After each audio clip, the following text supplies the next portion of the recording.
السلام علیکم ورحمۃ اللہ وبرکاتہ۔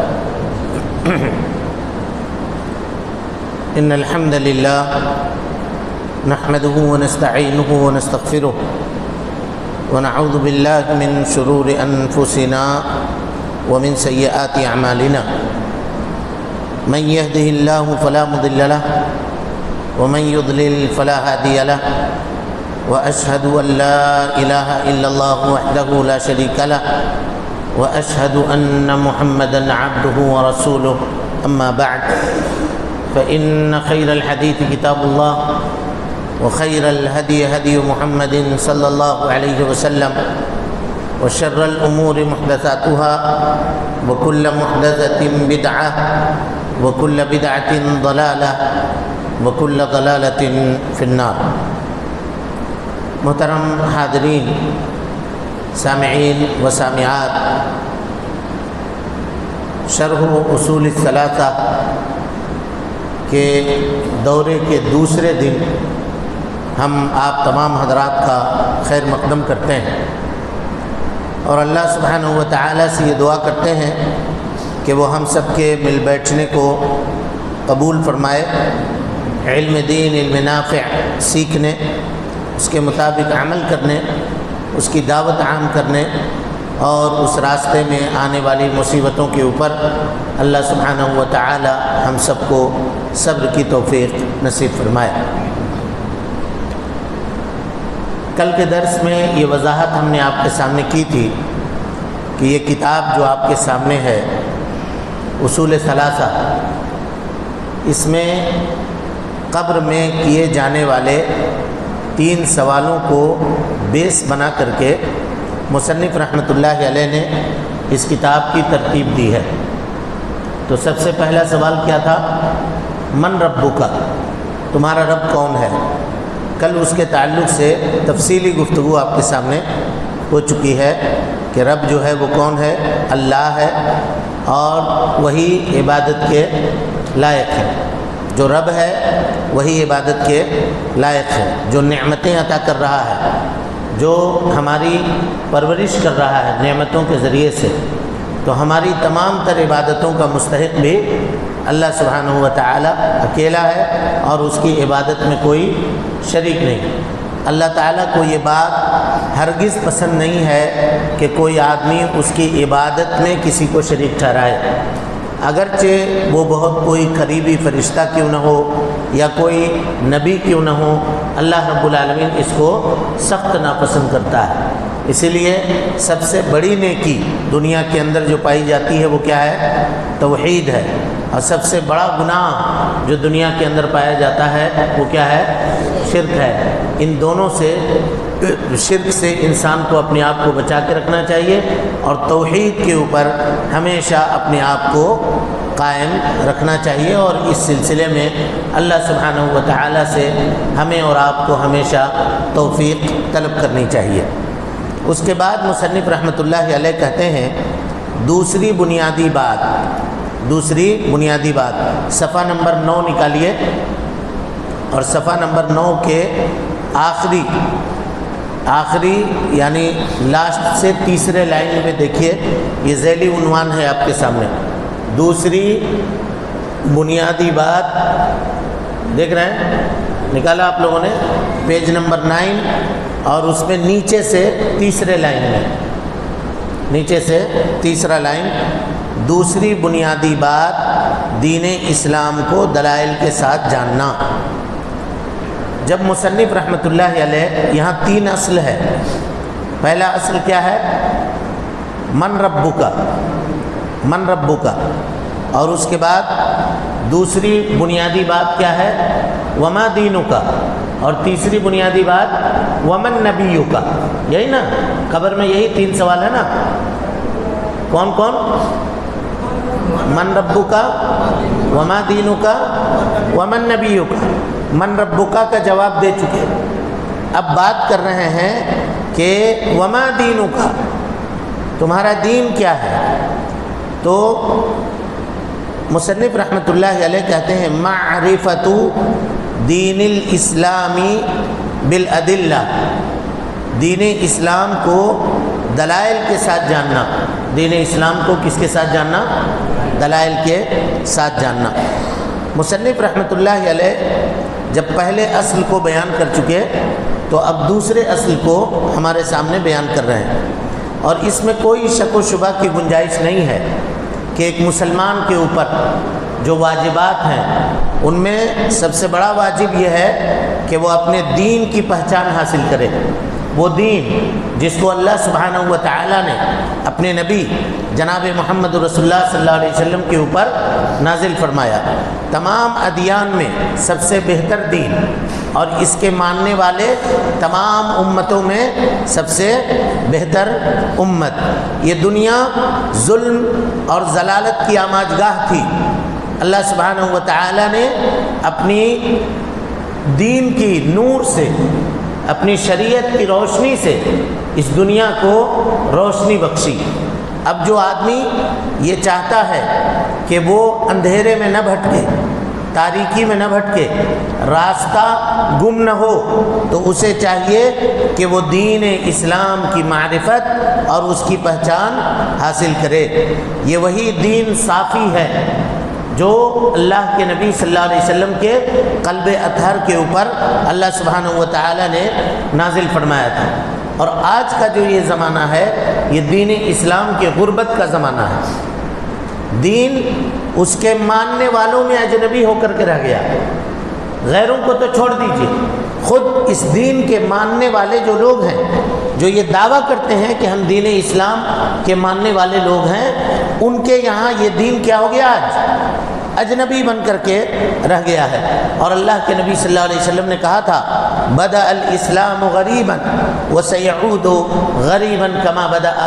اسلام غریب بن کر کے اٹھا تھا، مکے میں اس کو کوئی نہیں جانتا تھا سوائے 3-4 لوگوں کے شروع میں، اور پھر اسی طریقے سے اسلام اپنے زمانے غربت کی جانب لوٹ جائے گا۔ اس کے ماننے والے بہت ہوں گے، دعویٰ کرنے والے بہت ہوں گے، فالوورز بہت ہوں گے، لیکن دین جو ہے صرف ان کی زبانی جمع خرچ کے حد تک ان کا معاملہ ہوگا، حلق کے نیچے سے دین ان کی اترے گی نہیں، وہ اس کے اوپر عمل کرنے والے نہیں ہوں گے۔ اور آج کل کے اس زمانے میں اس کی غربت آپ دیکھ لیجئے کہ بہت سارے لوگ جو اپنی نسبت دین اسلام کی طرف کرتے ہیں وہ شرک و بدعت کے اندر مبتلا ہیں، اپنے آپ کو مسلمان کہتے ہیں لیکن شرک کے اندر مبتلا ہے، شرک اکبر میں مبتلا ہے، اسی طریقے سے بدعتوں کے اندر مبتلا ہے، اللہ کے نبی صلی اللہ علیہ وسلم کے احادیث کا انکار کرتے ہیں، نبی صلی اللہ علیہ وسلم کے فرامین کے اوپر اپنے بڑے علماء کی یا اپنے مفتیوں کی یا اپنے دوسرے لوگوں کے اقوال کو ترجیح دیتے ہیں۔ یہ ساری چیزیں اسلام کے غربت کے اوپر دلالت کرتی ہیں۔ لہذا ہمارے اور آپ کے لیے ضروری ہے کہ ہم اپنے نجات کا راستہ تلاشیں اور اس کے لیے اہتمام کریں، اس کے لیے اہتمام کریں، اس کے لیے کوشش کریں۔ دین اسلام یا اسلام کا کیا معنی ہے؟ آپ میں سے کوئی بتائیے، کل کے درس میں ہم نے اس کی وضاحت کی تھی، کیا معنی ہے؟ توحید کے ساتھ اللہ سبحانہ و تعالیٰ کے سامنے سرنڈر کرنا، اپنے آپ کو حوالے کرنا، والاستسلام للہ بالتوحید والانقیاد له بالطاعة والبراءۃ من الشرک واہلہ، والبراءۃ من الشرک واہلہ۔ یہ دین اسلام کی سب سے جامع اور سب سے معنی تفسیر ہے، الاستسلام للہ بالتوحید والانقیاد له بالطاعة والبراءۃ من الشرک واہلہ۔ اللہ سبحانہ و تعالیٰ فرماتا ہے فإلہکم الہ واحد، یہ جان لو کہ تمہارا معبود ایک ہے، فَلَهُ أَسْلِمُوا، تم سب اس کے تابع فرمان ہو جاؤ، اس کے فرما بردار بن جاؤ، اس کے سامنے سرنڈر کرو۔ اور اے اللہ کے نبی صلی اللہ علیہ وسلم، ایسے لوگ جو اللہ سبحانہ و تعالیٰ کے سامنے سرنڈر کرتے ہیں، آپ ان کو بشارت سنا دیجیے، آپ ان کو بشارت سنا دیجیے۔ اسی طرح سے اللہ سبحانہ و تعالیٰ نے فرمایا وَمَن يُسْلِمْ وَجْهَهُ إِلَى اللَّهِ، جو آدمی اپنے آپ کو اللہ سبحانہ و تعالیٰ کے سامنے سرنڈر کر دے، وَهُوَ مُحْسِن، اور وہ آدمی محسن ہو، فَقَدْ اسْتَمْسَكَ بِالْعُرْوَةِ الْوُثْقَىٰ، تو اسے سمجھنا چاہیے کہ اس نے کلمہ لا الہ الا اللہ کو پکڑ لیا۔ ایک آدمی لا الہ الا اللہ کا دعویٰ کر رہا ہے، لیکن جب اس کے تقاضوں کے اوپر عمل کرنے کی بات آتی ہے تب عمل نہیں کرتا۔ اس کا مطلب یہ ہے کہ وہ آدمی پورے طور پہ مکمل طور پہ مسلمان نہیں ہے، مکمل طور پہ مسلمان نہیں ہے۔ ہم مسلمان ہونے کا دعویٰ کریں لیکن ہم کہیں کہ ہم کاروبار اپنی مرضی سے کریں گے، مسلمان ہونے کا دعویٰ کریں، ہم کہیں کہ ہم شادی بیاہ اپنی مرضی سے کریں گے، مسلمان ہونے کا دعویٰ کریں، ہم کہیں کہ ہم اپنے گھریلو معاملات کو اپنی طرح سے دیکھیں گے، سیاسی معاملات کو اپنی طرح سے دیکھیں گے، سماجی معاملات کو اپنی طرف سے دیکھیں گے، تو ایسا آدمی مومن نہیں ہو سکتا، ایسا آدمی مسلمان نہیں ہو سکتا۔ وہ جب بھی کوئی قدم اٹھائے گا تو وہ دیکھے گا کہ اللہ سبحانہ و تعالی نے اس سلسلے میں کیا فرمان نازل کیا ہے، کیا بات بتلائی ہے۔ لہذا انسان کو چاہیے کہ وہ دین اسلام کی معرفت حاصل کرے، یہ پہلی چیز ہوئی، اور اللہ سبحانہ و تعالیٰ کے سامنے توحید کے ساتھ اپنے آپ کو سرنڈر کرے۔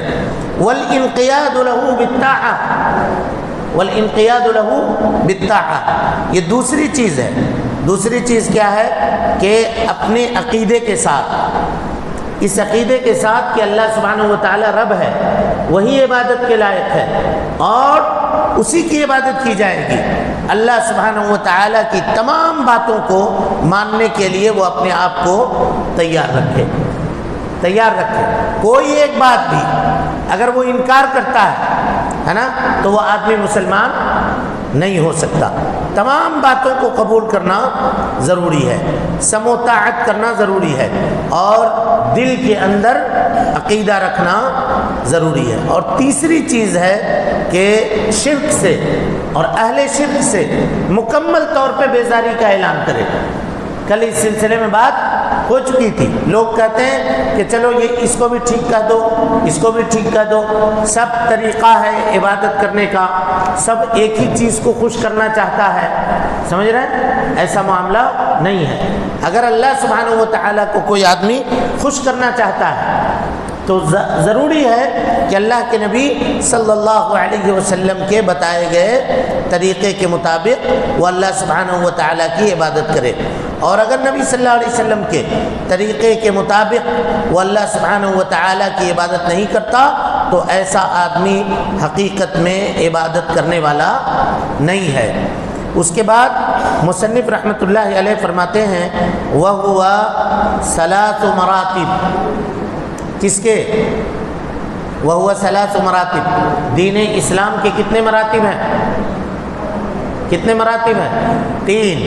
تین مرتبہ ہے۔ کل بھی بات آئی تھی اس تعلق سے، کون کون؟ نمبر 1 پہ اسلام، اس کے بعد ایمان، اس کے بعد احسان، اور ان تینوں مرتبہ میں سب سے اونچے درجے کا کون سا مرتبہ ہے؟ احسان۔ اس کے بعد مصنف کہتے ہیں وَكُلُّ مَرْتَبَةٍ لَهَا أَرْكَانٌ، ہر مرتبے کے ارکان ہیں، کچھ ارکان ہیں اس کے۔ ارکان کس کو کہتے ہیں؟ ارکان یہ رکن کی جمع ہے، اور رکن کسی بھی چیز کے سب سے مضبوط حصے کو کیا کہا جاتا ہے؟ رکن۔ کسی بھی چیز کے سب سے مضبوط حصے کو رکن کہا جاتا ہے۔ اگر رکن نہیں ہے تو اس چیز کا وجود نہیں ہوگا، اس چیز کا وجود نہیں ہوگا۔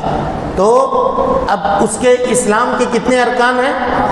5 ارکان ہیں۔ ان میں سے سب سے پہلا رکن کیا ہے؟ ہاں، لا الہ الا اللہ کی گواہی دینا، لا الہ الا اللہ کی گواہی دینا۔ اور اسلام کے 5 ارکان ہیں، اس کی کیا دلیل ہے؟ 5 ہی ارکان ہیں اسلام کے، اس کی کیا دلیل ہے؟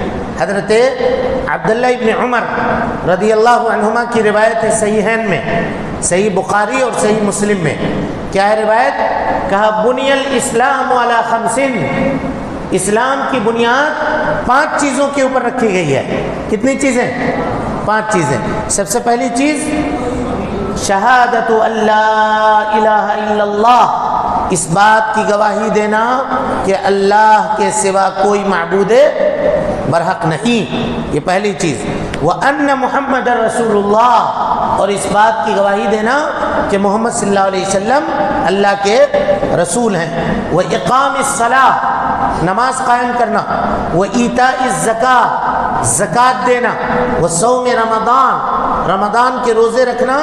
وَحَجُّ بَيْتِ اللَّهِ الْحَرَامِ لِمَنِ اسْتَطَاعَ إِلَيْهِ سَبِيلًا، اور جو آدمی خانہ کعبہ تک پہنچنے کی طاقت رکھتا ہے اس آدمی کو چاہیے کہ وہ بیت اللہ کا حج بھی کرے۔ زندگی میں ایک مرتبہ یہ حج کرنا کیا ہے، اس کے اوپر فرض ہے۔ سب سے پہلی چیز کہتے ہیں، پہلا رکن کیا ہے؟ شہادت اللہ الہ الا اللہ، یہ پہلا رکن ہے۔ اس کی دلیل کیا ہے؟ اللہ سبحانہ و تعالیٰ کا قول، شہید اللہ انہ لا الہ الا هو والملائکہ واولو العلم قائما بالقسط لا الہ الا هو العزیز الحکیم۔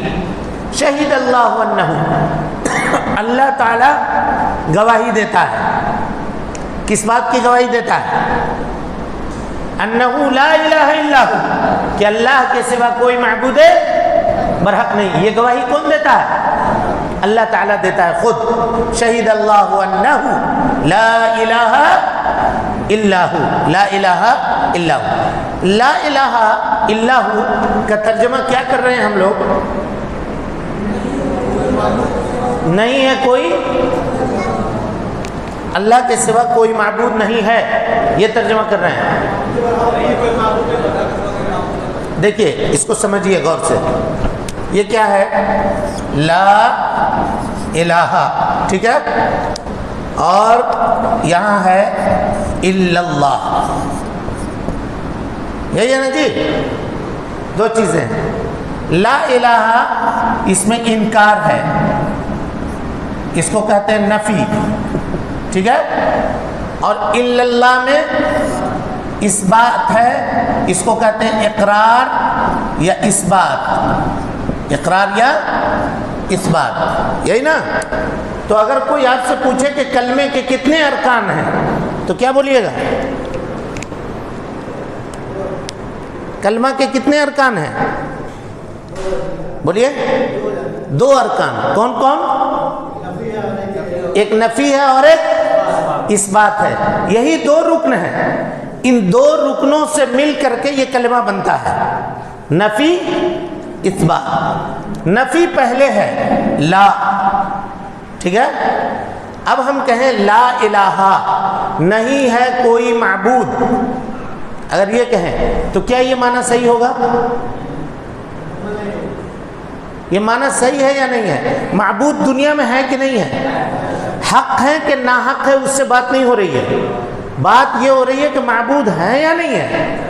ہیں، لوگوں نے بنا رکھے ہیں، کوئی درخت کو پوچھتا ہے، کوئی ندی کو پوچھتا ہے، کوئی حضرت عیسیٰ کو والعیاذ باللہ پوچھتا ہے کہ نہیں؟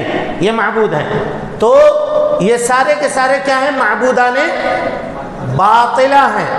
اسی کو اللہ تعالیٰ فرماتا ہے قرآن مجید میں، ذَلِكَ بِأَنَّ اللَّهَ هُوَ الْحَقُّ وَأَنَّهُ مَا يَدْعُونَ مِن دُونِهِ هُوَ الْبَاطِلُ۔ سمجھ گئے؟ اللہ تعالیٰ حق کے ساتھ معبود ہے، اس کے علاوہ جتنے لوگوں کو تم پکارتے ہو وہ سب کے سب کیا ہیں؟ باطل ہیں، وہ حق نہیں ہیں۔ حق کون ہے؟ حق کے ساتھ معبود کون ہے؟ اللہ سبحانہ و تعالیٰ کی ذات مبارکہ۔ اس کے علاوہ دنیا جن جن چیزوں کو پوچھتی ہے وہ سب کے سب کیا ہیں؟ باطل ہیں۔ تو ہم یہاں لائے نفی جن سے یہ ہم یہاں کہہ رہے ہیں کہ کوئی معبود نہیں ہے اللہ کے سوا، تو یہ ترجمہ غلط ہو جائے گا کہ بہت سارے معبود ہیں، تو ہم کہیں گے حق کے ساتھ کوئی معبود نہیں ہے، تب یہ ترجمہ کیا ہوگا؟ صحیح ہوگا۔ اور اس کی دلیل یہ آیت کریمہ ہے، ذَلِكَ بِأَنَّ اللَّهَ هُوَ الْحَقُّ وَأَنَّمَا يَدْعُونَ مِن دُونِهِ هُوَ الْبَاطِلُ، اللہ کے علاوہ جن جن چیزوں کو لوگ پکارتے ہیں پوجتے ہیں وہ سب کے سب کیا ہیں؟ باطل ہیں، وہ حق نہیں ہے۔ یہ لا الہ الا اللہ کی تفسیر ہوئی اختصار کے ساتھ یہ لا الہ الا اللہ کی تفسیر ہوئی۔ کیا معنی ہوا، کیا مطلب ہوا اس کا مطلب یہ ہوا کہ اس کلمے کے دو ارکان ہیں۔ کتنے ارکان؟ دو ارکان۔ ایک کیا ہے؟ بولیے، نفی، اور دوسرا اس بات۔ نفی مانے انکار کرنا، اور اس بات مانے ثابت کرنا، اقرار کرنا، ثابت کرنا، ٹھیک ہے؟ دنیا کے اندر جتنی بھلائیاں ہیں یہ ساری بھلائیاں اسی کلمے میں مضمر ہیں، ساری بھلائیاں اسی کلمے کے اندر مضمر ہے، ساری بھلائیاں۔ اگر کوئی آدمی اس کلمے کو، غور کیجئے گا، اس کلمے کے ایک جزء کو کہے دوسرے کو نہ کہے لا الہ، کیا وہ مومن ہوگا؟ مسلمان ہوگا؟ پوری زندگی بھر اگر وہ لا الہ لا الہ لا الہ کرتا رہے نہیں ہوگا۔ اب پوری زندگی بھر کوئی آدمی الا اللہ الا اللہ الا اللہ الا اللہ کرتا رہے، مومن نہیں ہوگا۔ ضروری ہے کہ نفی اور اثبات ان دونوں کو کیا کرے؟ جمع کرے، اکٹھا کرے۔ انکار اور اقرار ان دونوں کو اکٹھا کرے۔ سمجھ رہے ہیں آپ لوگ؟ جب تک یہ نہیں کرے گا تب تک وہ آدمی دائرہ اسلام میں داخل نہیں ہو سکتا۔ اچھا، کوئی آدمی دائرہ اسلام میں داخل ہونے کے لیے کیا کرے گا؟ کیا گواہی دے گا؟ کہے گا نا اشہدو، کیا کہے گا؟ اشہدو اللہ الہ۔ یہاں ایک بات سمجھیے خوب اچھی طریقے سے، ہم کہیں گے کلمہ کیا ہے؟ اشہدو اللہ الہ الا اللہ، یہی نا جی؟ یہی ہے نا کلمہ؟ یہ اشہدو کے معنی کیا کہتے ہیں ترجمہ؟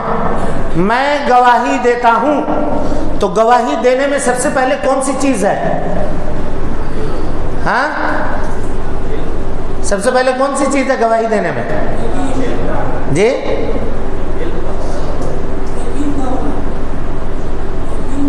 یقین کا ہونا اور زبان سے بولنا۔ ہم آپ کو کہیں کہ چلو بھیا کسی مسئلے میں جج کے سامنے گواہی دے دینا ہماری، آپ جج کے پاس جائیں، کٹ گھرے میں کھڑے ہو جائیں چپ چاپ، کہ بولو گے بھائی، کچھ کہو گے، کاہے آئے ہو یہاں؟ تو سب سے پہلی چیز ہے نطق۔ نطق مانے بولنا پڑے گا۔ اشہدو، کوئی یہ کہے کہ میاں دیکھو ہم زبان سے بولے اولیں گے نہیں، ہمارے دل میں ایمان ہے نا، کافی ہے۔ اللہ تعالیٰ دلوں کے راز کو جانتا ہے، دلوں کے بھید کو جانتا ہے نا۔ ہم اپنے دل میں ایمان رکھے ہوئے ہیں، مضبوط ہے، کمپلیٹ، ہم کو کچھ کرنے کی ضرورت نہیں۔ ہم کہیں گے نا یہ گواہی دے رہے ہو تم، اور گواہی دینے کے لیے ضروری کیا ہے؟ نطق، بولنا پڑے گا۔ اور دوسری چیز کیا ہے؟ یقین، اور تیسری چیز ہے علم، ٹھیک ہے؟ جس چیز کی گواہی دے رہے ہیں اس کا علم ہونا چاہیے، جس چیز کی گواہی دے رہے ہیں اس پہ یقین ہونی چاہیے، اور جس چیز کی گواہی دے رہے ہیں منہ سے بولنا چاہیے۔ تین چیز ہے یا نہیں ہے؟ جب تک یہ تینوں چیزیں نہیں ہوں گی تب تک نہیں ہوگا۔ اگر یقین چلا گیا تو کیا ہو جائے گا؟ بولیے، آدمی منافق ہو جائے گا جی، آدمی منافق ہو جائے گا۔ اور اگر علم نہیں ہے تو یہ پرمپرا ہو جائے گا، اور اگر بول نہیں رہا ہے تو یہ متکبر ہو جائے گا۔ تینوں چیزیں، سمجھ گئے بات کو؟ سمجھے نہیں سمجھے؟ صحیح سمجھے؟ کسی کو کوئی دقت ہے کہیں پر؟ کوئی پریشانی ہے؟ کوئی پریشانی نہیں ہے نا؟ اب بولیے، ہم آپ کو کہہ رہے ہیں، ہم کہہ رہے ہیں کہ ہم گواہی دے رہے ہیں اشہدو اللہ الہ الا اللہ، تو اللہ کے بارے میں کیا جانتے ہیں جو گواہی دے رہے ہیں؟ کیا جانتے ہیں اللہ کے بارے میں؟ بس اللہ ایک ہے نہیں؟ ہیں اور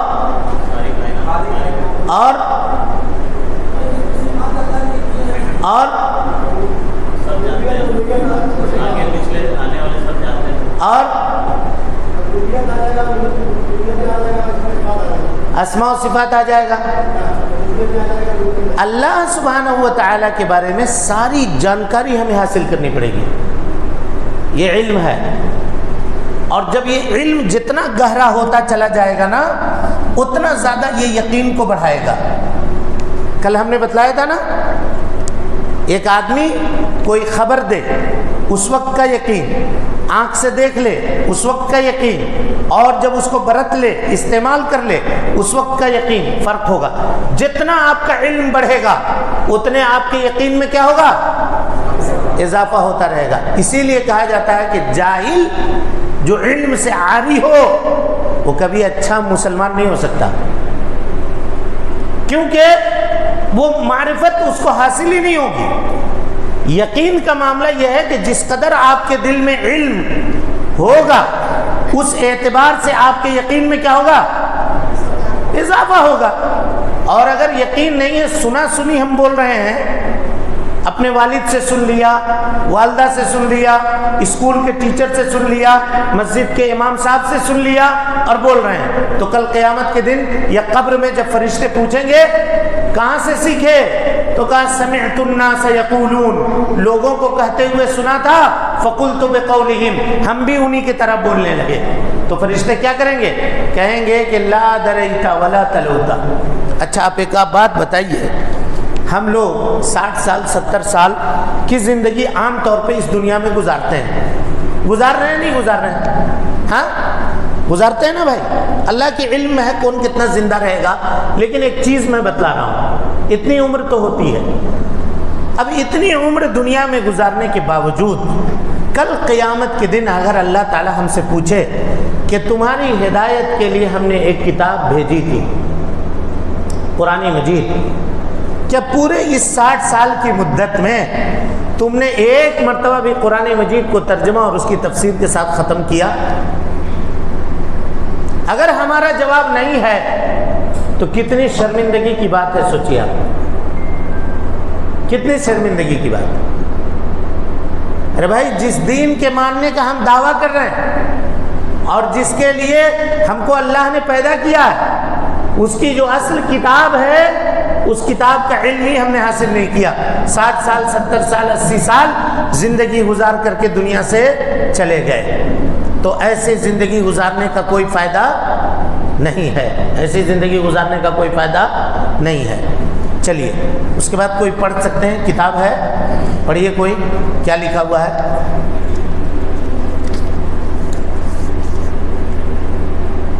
پڑھیے.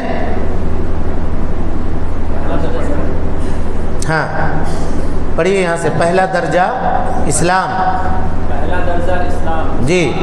اسلام کے 5 ارکان ہیں. جی ہاں. بات کی گواہی دینا کہ اللہ کے سوا کوئی معبود حقیقی نہیں ہے. ہاں. اور محمد صلی اللہ علیہ وسلم اللہ کے سچے رسول ہیں. جی. نماز قائم کرنا، زکوٰۃ ادا کرنا. ہاں. رمضان المبارک کے روزے رکھنا. جی. اور بیت اللہ شریف کا حج کرنا. چلیے اس کے بعد. گواہی کی دلیل یہ ارشاد باری تعالیٰ ہے، اللہ نے خود اس بات کی گواہی دی ہے کہ اس کے سوا کوئی معبود حقیقی نہیں ہے، اور فرشتے اور سب اہل علم بھی گواہی دیتے ہیں کہ وہی حاکم ہے انصاف کے ساتھ، ان کے سوا کوئی معبود حقیقی نہیں. جی. غلبہ والا اور حکمت والا ہے. جی وہ غلبہ والا اور حکمت والا ہے. یہ باتیں ہو چکی ہیں. اس کے بعد پڑھیے. اس کے معنی یہ ہے کہ معنی یہ ہے کہ اللہ کے سوا کوئی معبود برحق نہیں. جی. لا الہ الا اللہ، یعنی لا معبود بحق الا اللہ، یہ معنی ہوگا. چلیے.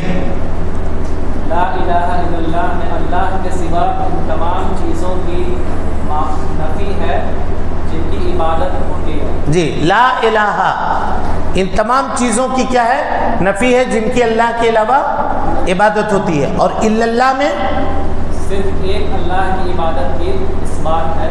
جی. اس کی عبادت اور بادشاہت میں اس کا کوئی شریک یا ساجد نہیں ہے، نہ تو اس کی عبادت میں کوئی شریک ہے، نہ اس کی بادشاہت میں کوئی شریک ہے۔ اب اگر ہم کہیں آپ سے، دیکھیے اگر اس کا جواب آپ صحیح دے دیے تو سمجھیے کہ یہ نفی اور اس بات آپ کو سمجھ میں آ گیا۔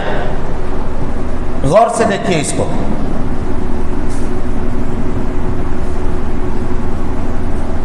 اب ہم نے یہاں لکھا، دیکھیے لا الہ الا اللہ، ٹھیک ہے، وحدہ لا شریک لہ، لا الہ الا اللہ، وحدہ یہ کیا ہے؟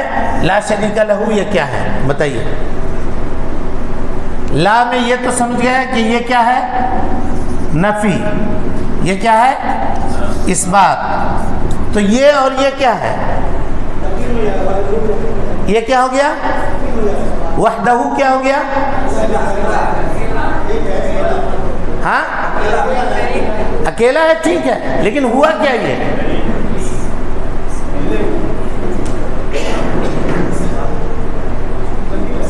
اس بات، ماشاءاللہ یہ اس بات کی تاکید ہے، وحدہ ہے، اکیلا ہے، ٹھیک ہے، اور یہ لا شریک لہ نفی کی تاکید ہے، سمجھ رہے ہیں؟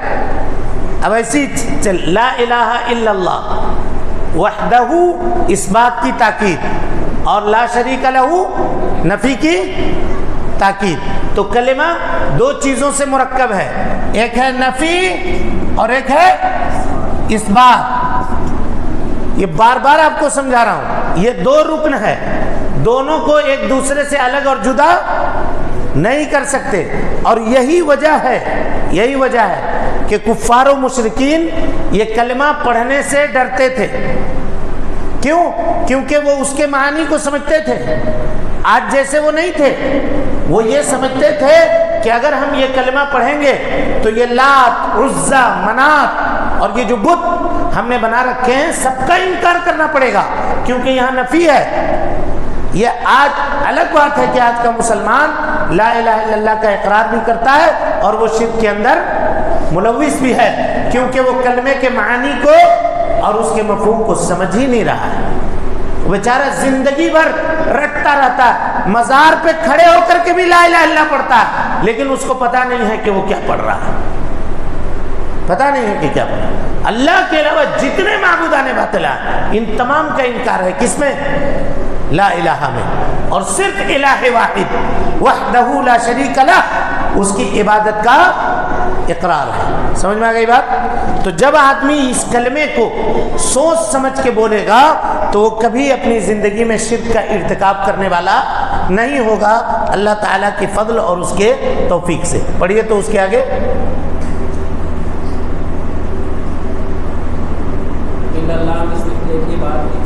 جی اس کے بعد عبادت کی اس بات ہے جس کی عبادت اور بادشاہت میں اس کا کوئی شریک یا ساتھی نہیں ہے۔ جی ہاں، اس شہادت کی تفسیر اللہ تعالیٰ یہ فرمانے مکمل وضاحت کے ساتھ بیان کر رہا ہے۔ ہاں، اور جب کہ ابراہیم علیہ السلام نے اپنے والد سے اور اپنی قوم سے فرمایا کہ میں ان چیزوں سے بیزار ہوں جن کی تم عبادت کرتے ہو،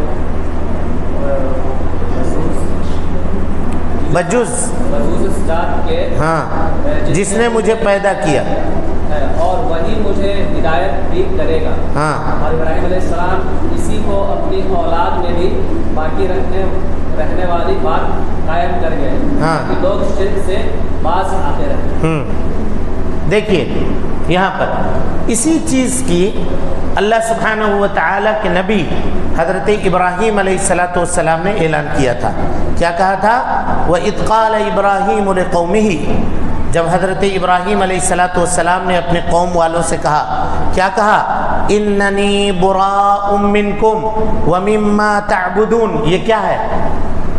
إِنَّنِي بُرَاءٌ مِّنْكُمْ وَمِمَّا تَعْبُدُونَ، یہ کیا ہے جی؟ بولیے، ہاں بول سکتے ہیں آپ لوگ، ابھی پڑھے ہیں، حضرت ابراہیم کی اس قول میں اننی براء منکم ومما تعبدون، کیا ہے یہ کیا ہے؟ نفی، میں بری ہوں تم سے اور ان تمام چیزوں سے جس کی تم عبادت کرتے ہو۔ حضرت ابراہیم کے زمانے میں لوگ کس کی عبادت کرتے تھے؟ بتوں کی۔ خود حضرت ابراہیم علیہ السلام کے گھر میں بتوں کا مینوفیکچر ہوا کرتا تھا۔ تو کہا اننی براء منکم، منکم مانے مشرکوں سے، اور مما تعبدون یعنی معبودان باطلہ سے، معبودان باطلہ سے۔ اننی براء منکم ومما تعبدون، اور اس کے بعد کیا کہا؟ الا الذی فطرنی، یہ کیا ہے؟ الا الذی فطرنی یہ کیا ہے؟ اس بات ہے، ماشاءاللہ یہ کیا ہے؟ اس بات ہے، اس بات ہے۔ یہی تو کلمہ بنا ان دو چیزوں سے، اننی براء منکم ومما تعبدون، ہم انکار کر رہے ہیں، ہم بری ہیں ان چیزوں سے، تم سے بھی، اس لیے کہ تم مشرک ہو، کل بات آئی ہے، اور ان چیزوں سے بھی، ان چیزوں سے بھی جس کی تم اللہ کی سوا عبادت کرتے ہو، اور میں کیا ہوں؟ صرف الہ واحد جس نے مجھے پیدا کیا ہے، میں اس کی عبادت کرنے والا ہوں۔ قرآن مجید کے مضامین میں اس طرح کی آیتیں آپ کو بے شمار ملیں گی جس میں کلمے کی وضاحت ہے، اس بات نفی، سمجھیے اس کو، آگے پڑھیے۔ اور اللہ تعالیٰ کا یہ فرمان بھی، ہاں، آپ کہہ دیجئے کہ اے اہل کتاب، ایسی انصاف والی بات کی طرف آؤ جو ہم میں اور تم میں برابر ہے، ہاں، کہ ہم اللہ تعالیٰ کے سوا کسی کی عبادت نہ کریں، جی، نہ اس کے ساتھ کسی کو شریک بنائیں، جی، نہ اللہ تعالیٰ کو چھوڑ کر آپس میں ایک دوسرے کو ہی رب بنائیں، جی، بس اگر وہ منہ پھیر لیں تو تم کہہ دو کہ گواہ رہو ہم تو مسلمان ہیں۔ جی، قل یا اہل الکتاب تعالوا الی کلمۃ سواء بیننا وبینکم، اے اللہ کے نبی صلی اللہ علیہ وسلم ان اہل کتاب سے کہیے آؤ اس کلمے کی طرف جو ہمارے اور تمہارے درمیان کیا ہے؟ برابر ہے، یعنی تم بھی کتاب کے ماننے والے ہو، توریت میں، زبور میں، انجیل میں بھی اللہ سبحانہ و تعالیٰ کا یہ فرمان موجود ہے کہ اللہ کے علاوہ کوئی معبود برحق نہیں ہے۔ اور وہ فرمان کیا ہے؟ یہ نہیں کہ یہ آیت اتحاد کی دعوت دے رہی ہے، غور کیجئے گا، یہ آیت اتحاد کی دعوت نہیں دے رہی ہے، یہ آیت اس بات کی دعوت دے رہی ہے کہ جو کلمے کا مضمون ہے اس مضمون کو تم قبول کرو، ہم میں ہمارے درمیان کیا ہو جائے گا؟ خود بخود اتحاد ہو جائے گا۔ سواء بیننا و بینکم، وہ کیا؟ اللہ نعبد الا اللہ، اللہ کے علاوہ ہم کسی کی عبادت نہ کریں۔ اللہ نعبد الا اللہ، یہ کیا ہے؟ یہ کیا ہے بتائیے؟ اللہ نعبد، یہ کیا ہے؟ ہاں بولیے بھائی، اللہ نعبد الا اللہ، یہ کیا ہے؟ نفی، اور یہ کیا ہے؟ اس بات، دیکھا آپ نے؟ یہ سب کلمے کے معانی ہیں، ہم کسی کی عبادت نہ کریں، کیوں نہیں کریں؟ کیونکہ سب معبودان باطلہ ہیں سوائے اللہ سبحانہ و تعالیٰ کے، یہی حق کے ساتھ معبود ہے، ہم اسی کی عبادت کریں گے۔ یہ کلمے کو اگر آپ سمجھ گئے، لبرلزم کی جڑ کاٹ دیتے ہیں، یہاں سے کٹ کے رہ جاتی ہے پورے طور پر، یہ بھی ٹھیک وہ بھی ٹھیک، اس کو بھی سنو اس کو بھی سنو، جو حق بولے اس سے حق قبول کر لو۔ قسم اللہ کی، جو آدمی یہ کہتا ہے اس نے کلمے کے مفہوم کو سمجھا ہی نہیں ہے، ولا اور برا کو جانا ہی نہیں ہے، کس سے دوستی کس سے دشمنی اس کو اس نے سمجھا ہی نہیں ہے، سمجھ رہے ہیں؟ صرف کلمے کو اگر آدمی صحیح طور پہ سمجھ جائے تو اس کے لیے معاملات جو ہیں، اسی لیے ہم نے کہا نا پورا خیر دنیا اور آخرت کا یہ اسی کلمے کے اندر مضمر اور پوشیدہ ہے۔ مسلمان کے لیے ضروری ہے کہ وہ اس کلمے کی طرف لوٹیں اور اس کی تحقیق کریں. جب تک اس کی تحقیق نہیں ہوگی تب تک دنیا کے اندر نہ تو وہ چین و سکون پا سکتے ہیں اور نہ آخرت میں ان کو چین و سکون مل سکتا ہے. سمجھ گئے بات کو؟ جی. اب اس کلمے کے کچھ شروط ہیں.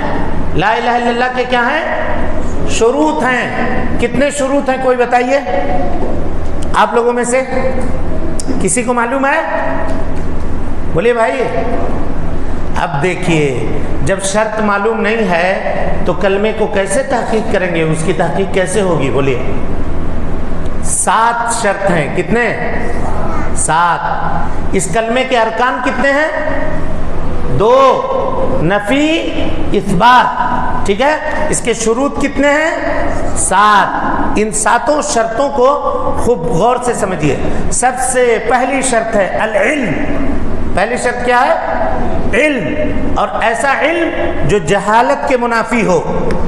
لا الہ الا اللہ جب آدمی بولے تو اس کے معانی کو سمجھے وہ کیا بول رہا ہے، بغیر سوچے سمجھے صرف زبان سے لا الہ الا اللہ لا الہ الا اللہ وہ کہہ رہا ہے بالکل اس طرح سے جیسے سونے والا نیند میں بڑبڑاتا ہے. یہ کلمہ اس کو کچھ بھی فائدہ نہیں دے گا. کچھ بھی فائدہ نہیں دے گا. سمجھ رہے ہیں؟ کیوں؟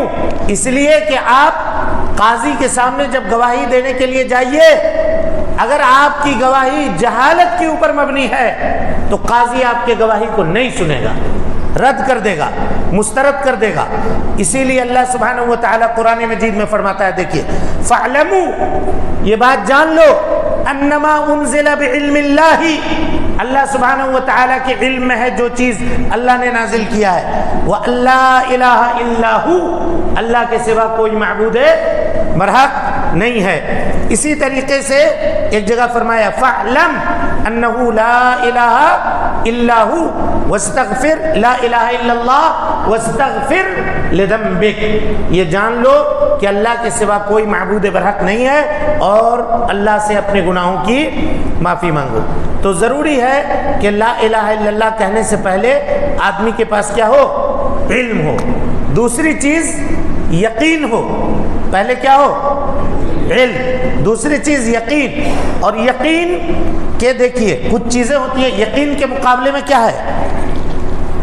یقین کے مقابلے میں کیا ہے؟ سمجھیے. ایک چیز ہے یقین. بھائی مشکل تو نہیں ہو رہا آپ لوگوں کو؟ ہاں مشکل ہو رہا؟ دیکھیے ایک ہے یقین، ٹھیک ہے، اور یقین کے مقابلے میں اس کا اپوزٹ شک. کیا ہے؟ شک. اب آپ کہیے گا کہ یقین کے درجات تھے نا کل، کون کون درجات؟ ایک تو ہے یقین، اس کے بعد ہے عین الیقین، آنکھ سے دیکھ لیا تو ثم لترون الجحیم ثم لترونها عین الیقین. سمجھ رہے؟ یہ عین الیقین. اور اس کے بعد ہم نے کل بتلایا تھا کہ کسی کافر مشرک کو والعیاذ باللہ اگر اٹھا کر کے جہنم میں ڈال دیا جائے، اللہ تعالی ہم سب کو محفوظ رکھے، ہم سب کے بال بچوں کو، خاندان والوں کو شرک سے اللہ محفوظ رکھے. کا اٹھا کر کے اگر کسی کو ڈال دیا جائے تو اس وقت اس کو حق الیقین ہو جائے گا. کیا ہو جائے گا؟ حق الیقین. اسی طریقے سے شک کے بھی درجات ہیں. شک، اس کے بعد کیا ہے؟ شک کے بعد بولیے بھائی ظن. ظن کے بعد بولیے وہم. سمجھ رہے؟ اب بات سمجھ میں آ رہی ہے نہیں آ رہی ہے؟